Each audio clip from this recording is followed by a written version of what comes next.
Good morning.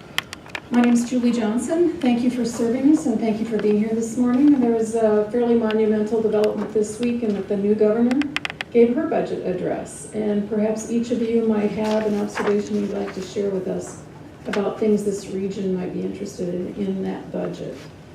Softball question. Thank you.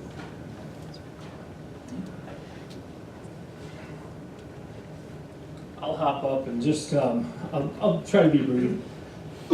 One of the things that I really appreciated was a focus on, I guess, reprioritizing some of the existing budget areas of the budget. And I think that the governor and the legislature are on the same page with respect to our community-based providers, those who serve our aged population, our handicapped population, mentally ill, etc., and trying to get more money into the hands of those people. The direct care staffers are terribly overworked, terribly underpaid, and often underappreciated, and we'd like to see them be able to capture more earnings for their hard work. And I do think that this budget gives us a starting point. I don't view it as an ending point by any means, so I think there are going to be ongoing conversations about that. Obviously, a little bit of an uptick in the projections for education, which is a good thing, and then discussion about the state employee salaries. And I think we're going to probably take a look at those, not necessarily as three things locked at the hip, especially with respect to the community-based service providers. They're really behind the eight ball, and we did have the focus on education funding a couple of years ago, and I'm not saying that a few years ago. I'm not saying that's a settled issue by any means, and I think you'll see other efforts made on that front. But I think with respect to the Medicaid providers, that's going to be a front burner issue this year. Thank you.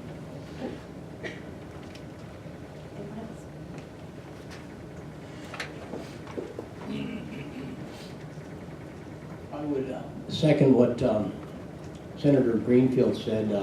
I think in the forefront of our mind in the entire legislature is nursing homes and community providers like Aspire and Aberreen. I think there's and the other thing so those are important items that need greater funding, and greater funding is easy to say, harder to accomplish. The other thing to know is that the governor's budget is a beginning point, and it never ends up that way. There will be changes. There will be a point later in session where we do what's called a revenue estimate. Revenue estimate is we look at the last data that is not available today, but will be available a month and a half from now, that will tell us how much we have to spend. And hopefully sales tax is our greatest variable. And so we'll see how things play out as that data comes in, and if we have extra money. As I talk to my fellow legislators, the first in line for that is the nursing homes and the Aspires of the world. The other thing that I've been involved with is that the governor spoke about was broadband. There's some exciting things happening on broadband, which is internet, fast internet. There are some things that haven't been made public yet that will come to light as we go forward that will enhance internet access. And there's really two issues there. One is those that are way out on the prairie that got lousy access, and then those that have got average or poor access, but at least they've got access. And both of those scenarios will, I think a year from now, many of you will have internet access better than you have today, and that'll be pretty exciting. And internet has become not a luxury, but a necessity for economic development, for jobs, etc. Many people are working over the internet. I can tell you a lot of stories about people that I know that have a home office that don't drive into work. They walk down the hall and jump on the internet. And we need to make those jobs more competitive in the global economy. Thank you.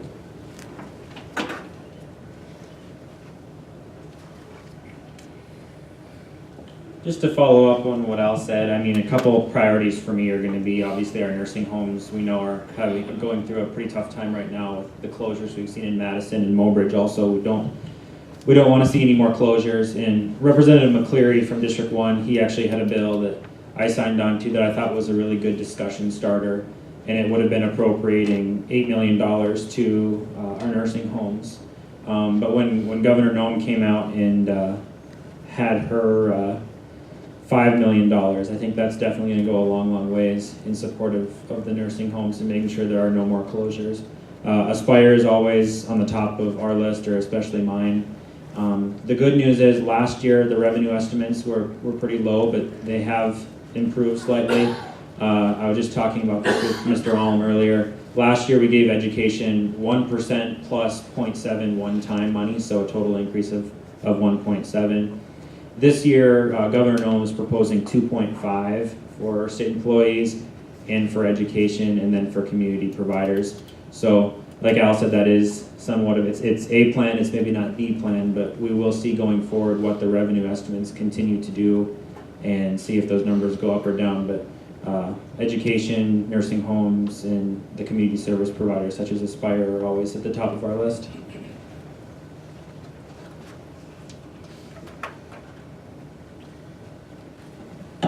We could go on for quite a while because the book is really thick, but long story short, what she said, the government is recommending a total general bill amendments of $28,196,796 in general funds and $13,593,787 in federal fund expenditure authority and $13,094,037 in other fund expenditure authority.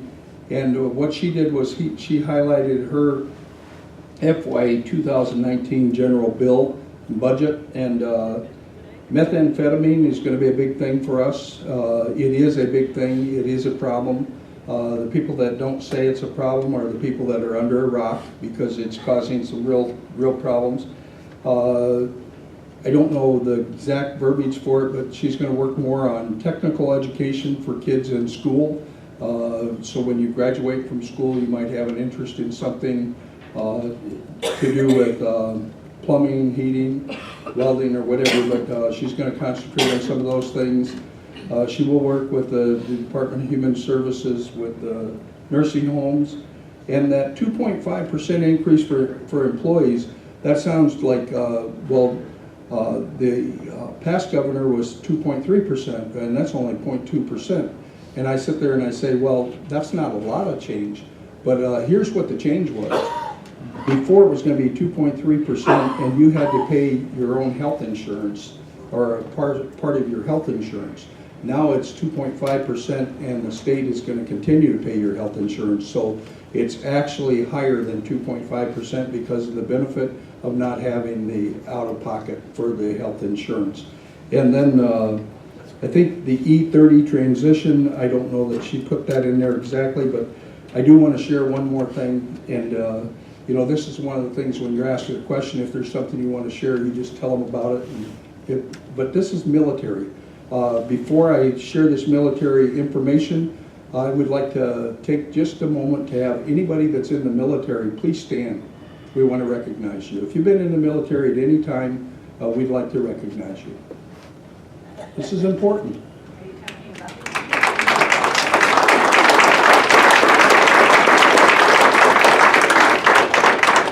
The National Guard gave a presentation at 6:30 in the morning. Not all the legislators went to it.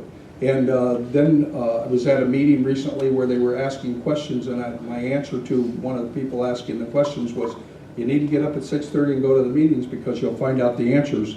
But the Army National Guard from federal investment gets $125 million, and from Air National Guard they get $80 million. So it's quite a good investment. From South Dakota, from the state investment, I really think it's a bargain, because last year it was at $4,674,000. The total economic impact of what our military is doing with the South Dakota National Guard is $211,418,000. And this year they're not asking for a huge amount more, but that's one of the budget things that we're going to talk about too. And it is kind of indirectly in Christie's budget because she has the National Guard in there too. But we will be here to answer more questions, and we have lots of neat information.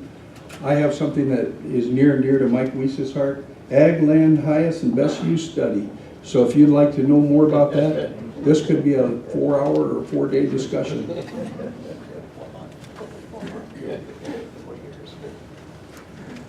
Well, I could